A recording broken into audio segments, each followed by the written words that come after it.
Hey there, welcome to our channel. In this video, I'll take you through a step-by-step guide on how to cancel a payment on Metro Bank using their website. First, head over to Metro Bank's website and log in to your account. Once logged in, 1. Click on the Payments tab.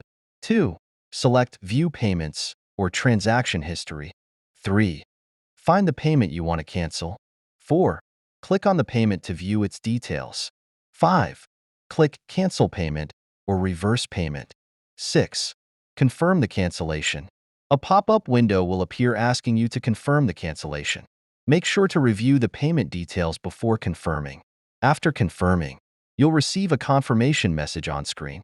The payment will be canceled and the status will be updated. That's it.